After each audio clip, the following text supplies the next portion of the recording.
سے آمین. اپنے دلوں میں رکھیے. اپنے تمام تر مسلکی اختلافات کو دلوں میں رکھتے ہوئے قوم اور ملت کے کاز کے لیے ہم سبھی ایک پلیٹ فارم پہ جمع ہو جائیں. پہلا یہ ہونا چاہیے. غیروں کو معلوم پڑ چکا ہے مسلمان کو تباہ کرنا ہے تو باہر سے بم ڈالنے کی ضرورت نہیں ہے. وہاں پر ایک بم موجود ہے اور اس کا نام ہے مسلکی اختلافات. اس کو آگ لگا دو, مسلمان تباہ ہو جائیں گے. کم از کم اب ہم کو سمجھداری سے کام لینا ہے کہ اپنے تمام تر مسلکی اختلافات کو دلوں میں رکھتے ہوئے اپنے قوم اور ملت کے کاز کے لیے ہم سب ایک پلیٹ فارم پہ آ جائیں. اور دوسرا نقطہ اس کا یہ ہے ہمارے دینی ایجنڈے کا کہ ہم میں سے ہر مسلمان اپنی زندگی میں کم از کم ایک غیر مسلم کو اسلام کے تعلق سے جو غلط فہمیاں ہیں اس کو دور کرے. وہ ایمان شاید نہ لے کے آ جائے لیکن جو زہر دین کے تعلق سے ہمارے دل کا رسو رکھتا ہے وہ ختم ہو جائے گا.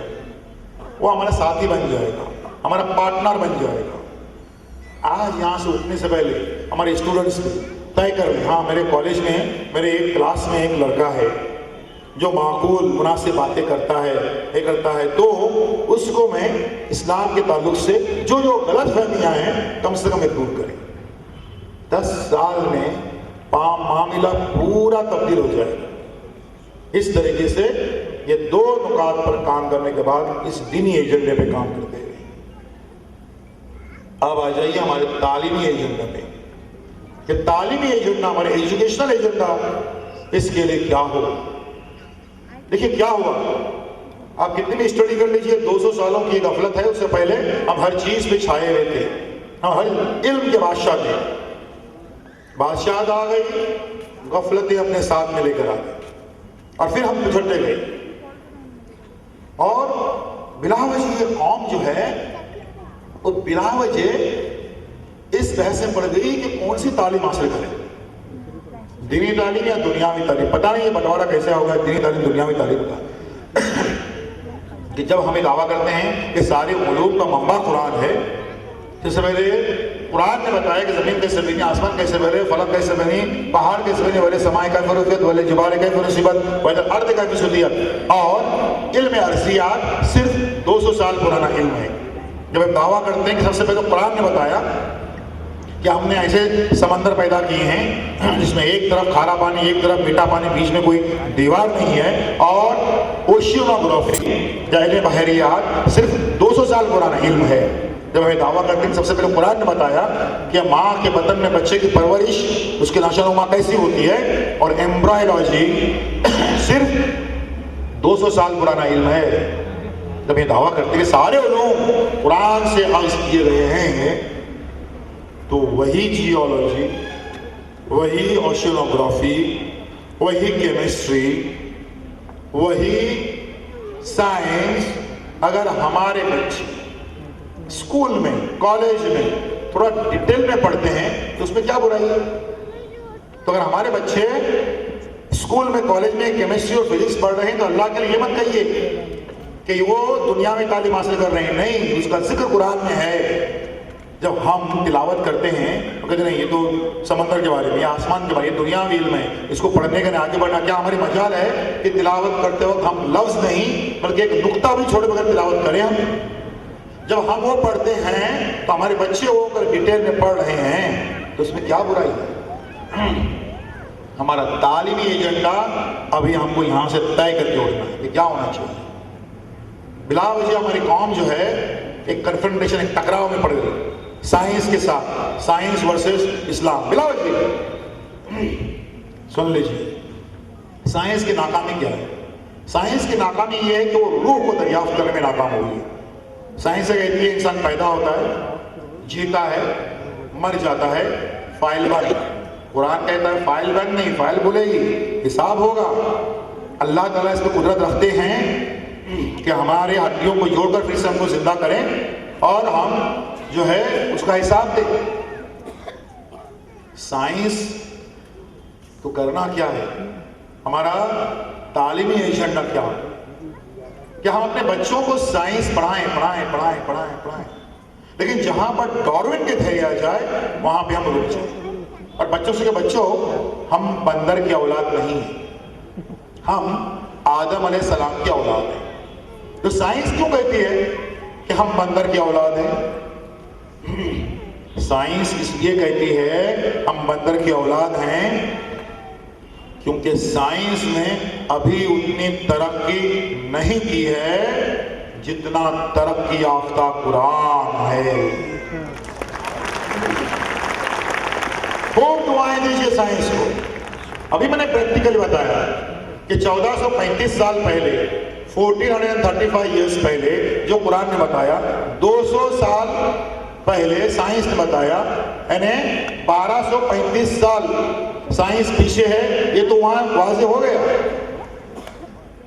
اب ہمارا ہمارا تعلیمی ایجنڈا کیا ہو؟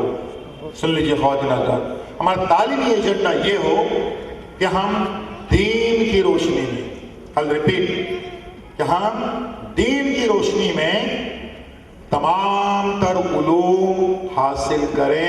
یہ دنیاوی تعلیم, دینی تعلیم, یہ سارا بخیڑا چھوڑ کر دین کی روشنی, جہاں پر بھی دین کا ٹکراؤ ایسا لگ رہا ہے اس کو چھوڑ کر دین کی روشنی میں تمام تر دنیاوی یا علوم جو ہم کہتے ہیں سارے علوم دنیا کے وہ ہم حاصل کریں.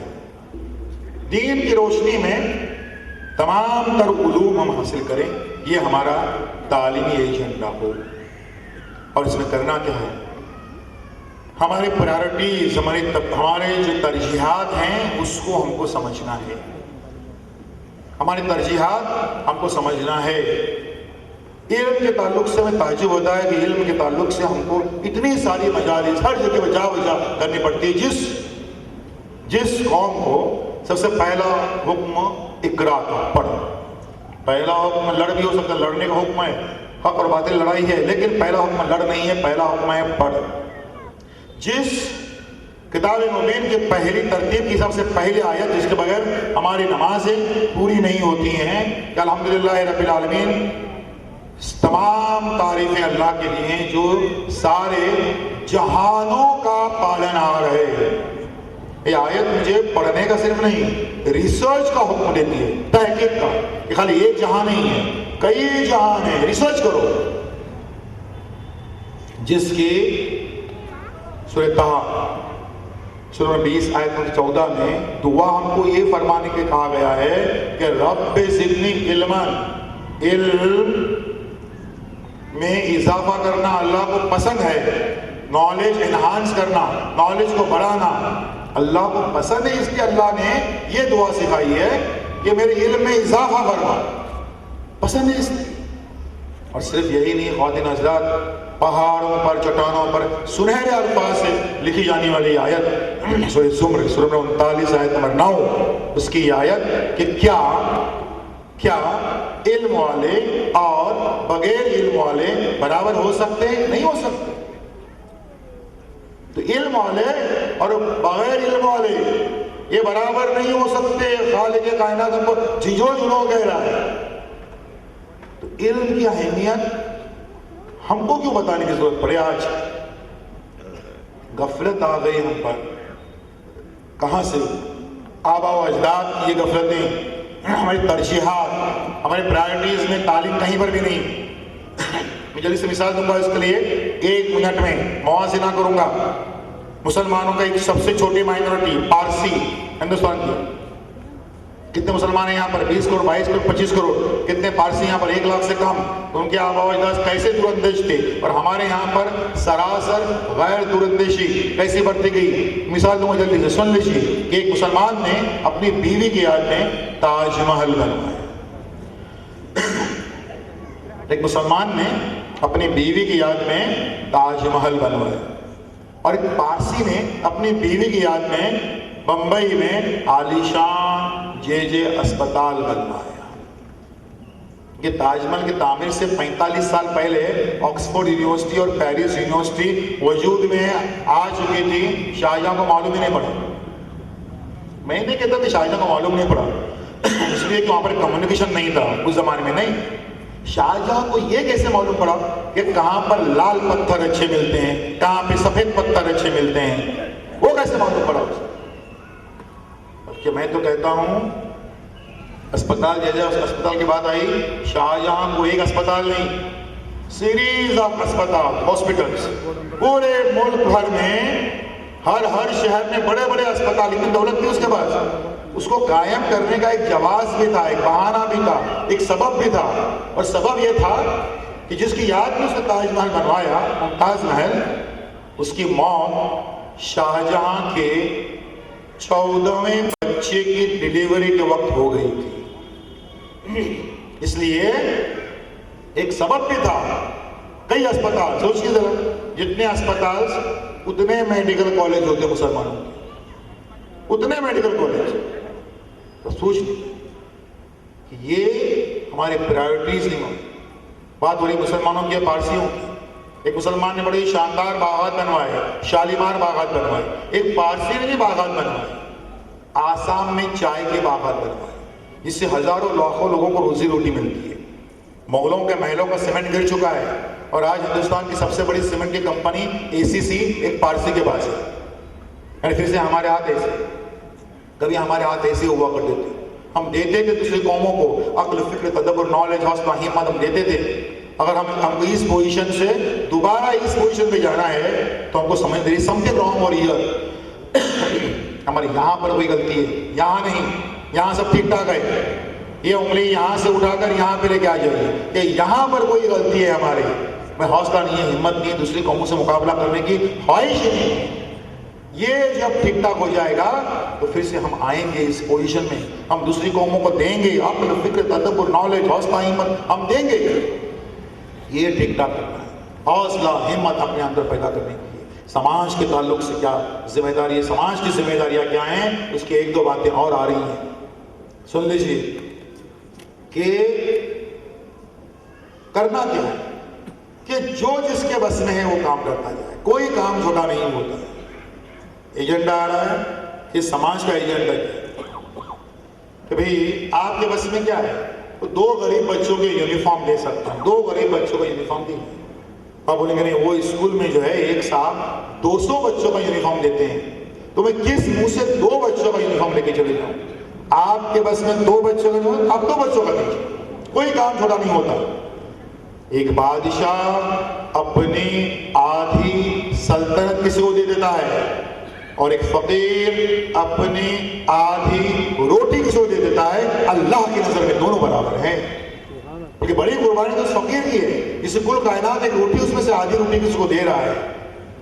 تو جو جس کے بس میں ہے وہ کام کرتا جائے. البتہ میں ایک بات کروں, ہمارے قوم میں سماج کے فلاح و بہبودی کے لیے تعلیمی فرنٹ پہ, ایجوکیشن فرنٹ پہ, سوشل محاذ پر کام کرنا آسان بات نہیں ہے. یہ معلوم ہے کیوں؟ کیونکہ آج پر تمام در بیداری, اویئرنیس اور جاگروتی کے باوجود مسلمانوں کی فلاح و بہبودی کے لیے صرف 2% لوگ کام کر رہے ہیں, اور الحمدللہ وہ فل ٹائم کام کر رہے ہیں.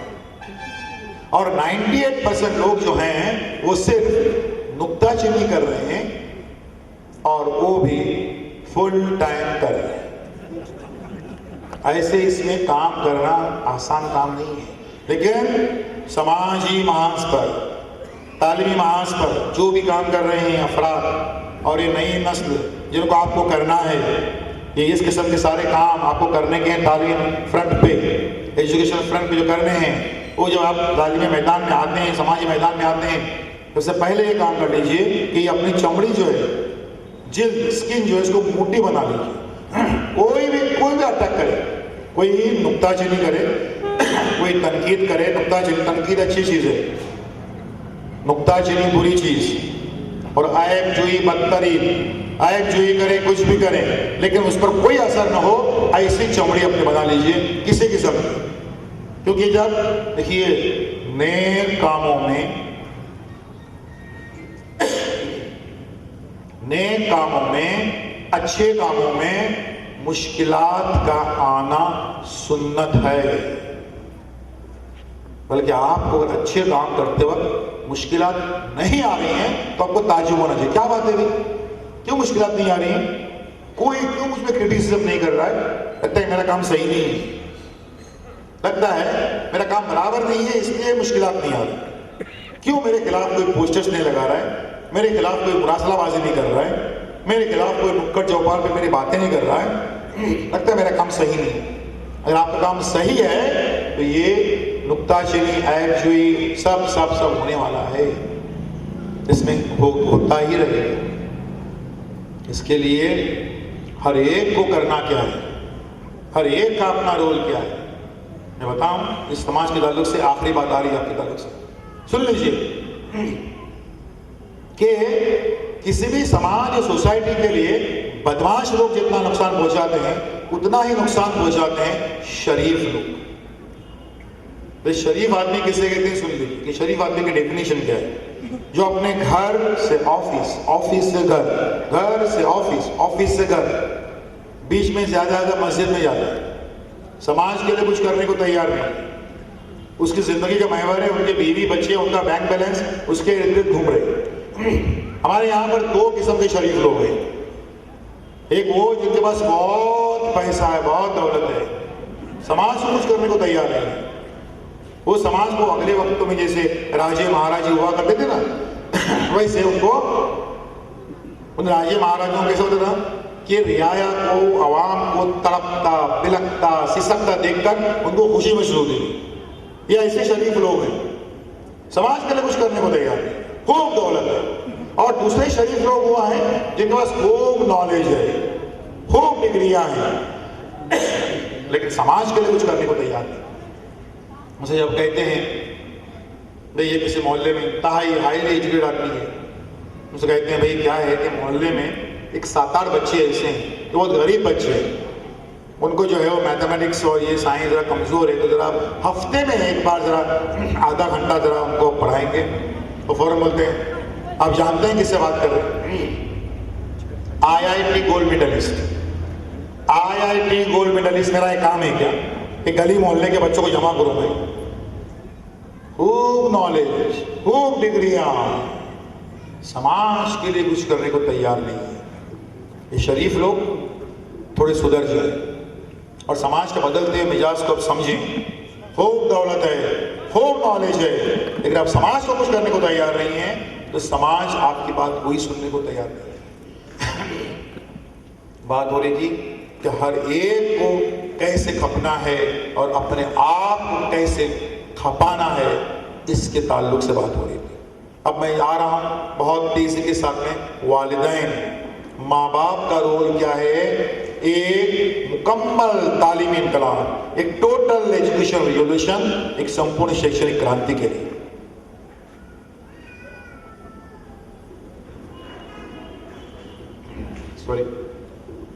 کہ ماں باپ کا، پیرنٹس، والدین، ان کا رول کیا ہے اس پورے پروسیس میں. ماں باپ کا رول، پیرنٹس کا رول، تب توجہ دیں وہاں پر، والدین سب کی توجہ یہاں پر، کتنا اہم ماں باپ کا رول، کتنا اہم اور کتنا امپورٹنٹ ہے ٹیچرز اور بچوں سے بھی زیادہ. یہ بتانے کے لیے میں جلدی سے ایک مثال دوں گا. ایک جگہ پر ایک میدان میں میونسپلٹی کے 2 ورکرز کچھ کام کر رہے تھے. ایک آدمی کدال لیتا ہے، اس سے گڑھا کھودتا ہے، پھر دوسرا والا آدمی آتا ہے مٹی بھر دیتا ہے، لیبلنگ کر دیتا ہے. پھر سے پہلا والا آدمی گڑھا کھودتا ہے 2-3 فٹ کا، دوسرا آدمی آتا ہے وہ مٹی بھرتا ہے، گڑھا کھودتا ہے، مٹی بھرتا ہے. ایک آدمی کھڑے کھڑے تماشا دیکھ رہا تھا.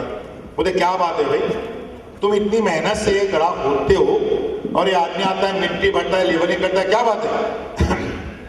بولتا ہے یہ تم کو معلوم ہے کیا، ہم میونسپلٹی کے 3 ورکرز ہیں، 3 ملازمین ہیں، میرا کام یہ ہے کہ میں یہ گڑھا کھودوں. دوسرا اور ایک آدمی ہے وہ غیر حاضر ہے، ایبسینٹ ہے، اس کا کام یہ تھا کہ وہ اس کے اندر بیج ڈالے. اور تیسرا آدمی جو ہے اس کا کام یہ ہے کہ وہ مٹی بھر دے، لیبلنگ کر دے. لیکن دوسرا آدمی، بیج ڈالنے والا آدمی آج کام پہ نہیں آیا ہے، ہم اس کا انتظار نہیں کر سکتے، ہم اپنا کام یہ جا رہے ہیں. اور دن حضرات وہ گڑھا کھودنے کا مقصد کیا تھا؟ درخت اگانا، لیکن یہ دوسرا آدمی، بیج ڈالنے والا آدمی غیر حاضر ہونے کی، ایبسینٹ ہونے کی وجہ سے مقصد ہی ختم ہو گیا۔ یہ دوسرا آدمی ہمارے سماج میں، ہماری سوسائٹی میں مستقل غیر حاضر ہے، پرماننٹ ایبسینٹ ہے، اور وہ کون ہیں؟ وہ ہیں والدین، ماں باپ۔ کیا ہو رہا ہے یہ ہمارے ایجوکیشن سسٹم میں؟ کیا ہو رہا ہے کہ ٹیچر جو ہیں وہ پڑھا رہے ہیں، ہوم ورک دے رہے ہیں، سزا دے رہے ہیں، گڑھا کھود رہے ہیں، بچے گھر پہ جا رہے ہیں، پڑھ رہے ہیں، یاد کر رہے ہیں، نقل کر رہے ہیں، رٹ رہے ہیں، گڑھا بھر رہے ہیں، لیکن دوسرا آدمی، بیج ڈالنے والا آدمی، والدین، بیج ڈالنے والا آدمی، پھر تھپتھپانے والا آدمی، ہمت افزائی کرنے والا آدمی، آگے بڑھ کہنے والا آدمی، میں تمہارے ساتھ ہوں کہنے والا آدمی، انسپائر کرنے والا آدمی، موٹیویٹ کرنے والا آدمی، ہاں میں تمہارے ساتھ ہوں کہنے والا آدمی، میں تمہارے اعلیٰ تعلیم کے لیے اپنے زیورات کو بیچ ڈالوں گی، یہ کہنے والی ماں، میں تمہارے اعلیٰ تعلیم کے لیے اپنے گھر کو گروی رکھوں گا، یہ کہنے والا باپ۔ یہ ماں اور باپ دونوں غیر حاضر ہیں، اور اسی لیے ہمارے آنگن میں تعلیم کا پودا جو اگ نہیں رہا ہے، اس کی وجہ یہی ہے کہ ٹیچرز کتنی ہی محنت کریں، بچے کتنی ہی محنت کریں، لیکن جب تک ماں باپ اپنی ڈیوٹی پر حاضر نہیں ہوتے ہیں تب تک ہمارے آنگن میں تعلیم کا پودا اگنے سے رہا۔ اور اسی لیے اس تعلیمی تحریک کے ذریعے سے ہم گاؤں گاؤں، شہر شہر، قریہ قریہ، دیہات دیہات، محلہ محلہ، گلی گلی جا کر یہی آواز لگا رہے ہیں کہ یہ دوسرا آدمی یعنی والدین، ماں باپ اپنی ڈیوٹی پر حاضر